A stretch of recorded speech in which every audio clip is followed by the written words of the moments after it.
Dang.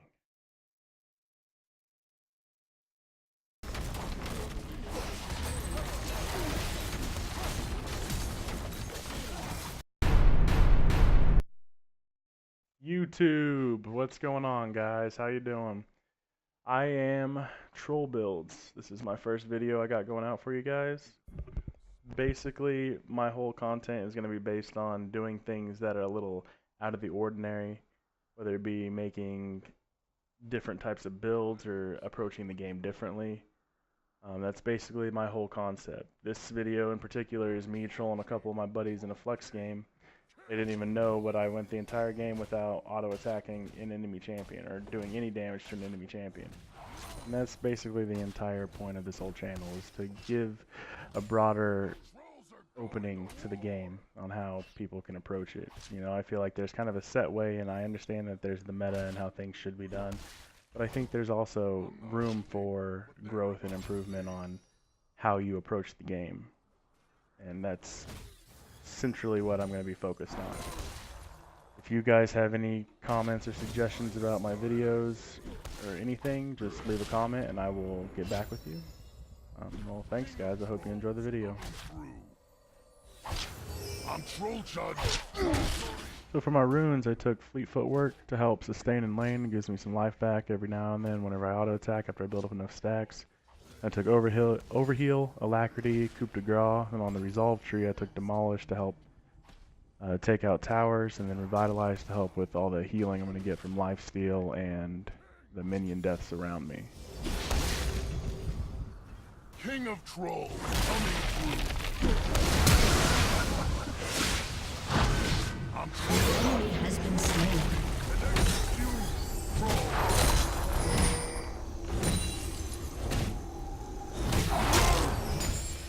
So typically any build that I do on Trundle, I like to start Vampiric Scepter whenever I'm facing an enemy that I know I'm going to be taking constant poke from. The item itself gives you lifesteal, and Trundle inside of his W, you get an extra 25% lifesteal. In case anybody didn't know that, which is why I rushed Spirit Visage next, because the Spirit Visage bonus of 30% on top of the 25% you get in his W is just so big.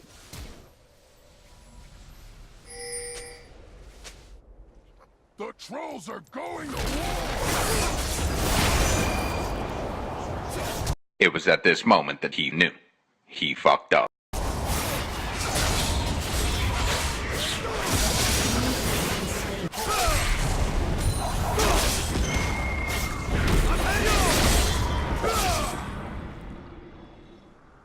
The trolls are going to war!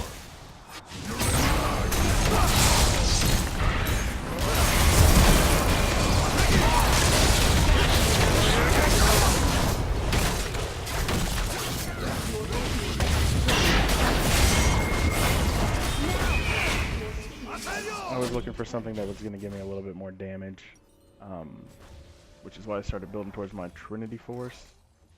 Every time I do the Trinity Force, I always go the Sheen first, because whenever you're doing a split push, every other Q that you do pretty much will do bonus damage. And especially late game, whenever your Q is on cooldown all the time, as long as it's within 1.5 seconds, it's going to keep proccing that Q at bonus damage.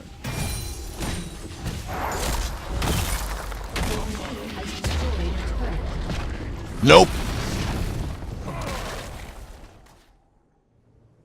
So at this point, I've done quite a bit of splitting, and I finally get the inhib turret to go down.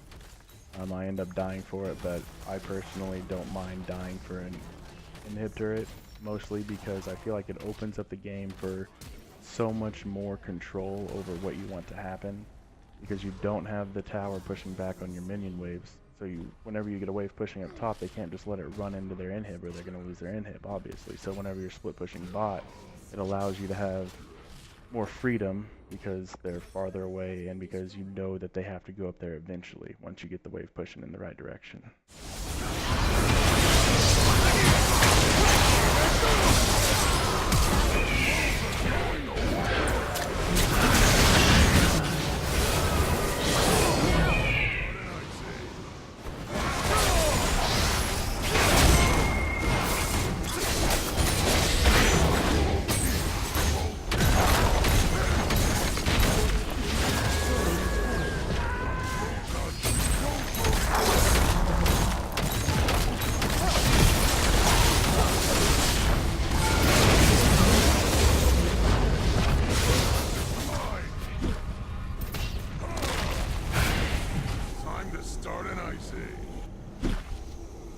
Nope.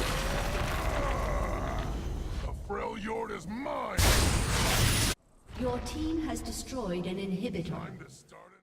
So at this point, we get the inhibitor taken down mid, which I prefer to get the top inhib taken over the mid inhib just because of the way it spreads out their team. Whenever people spawn, they're going to run down mid as it is, and that allows them to clear the wave.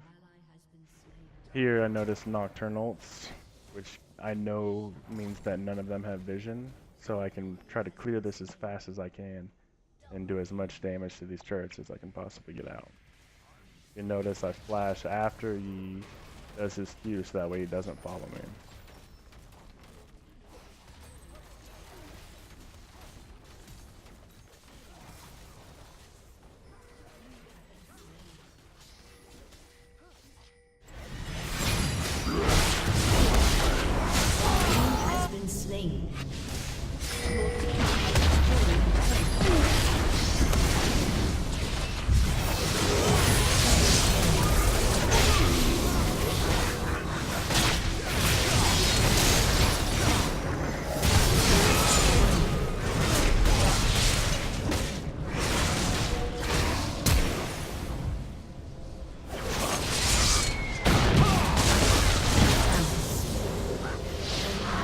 Has been slain.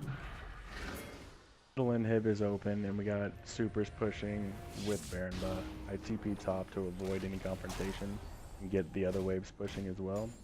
I notice that they're all going in, so I just go all in on the Nexus. Again, use the pillar to separate. I try to stay away from them as much as possible while war blocking.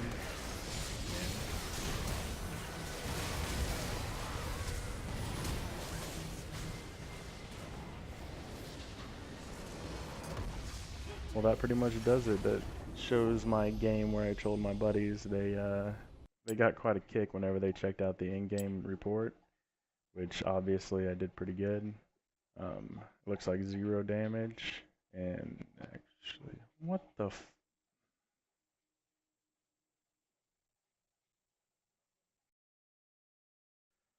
All jokes aside, I did end up doing 20,000 damage to turrets, which is pretty impressive to say the least, and we ended up winning.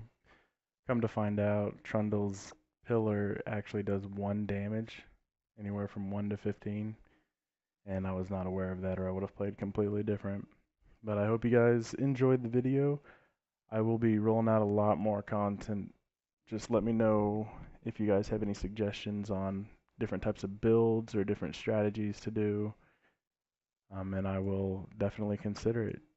If you have any comments, go ahead and feel free to leave one. Like and subscribe if you would. And have a good day, guys. See ya.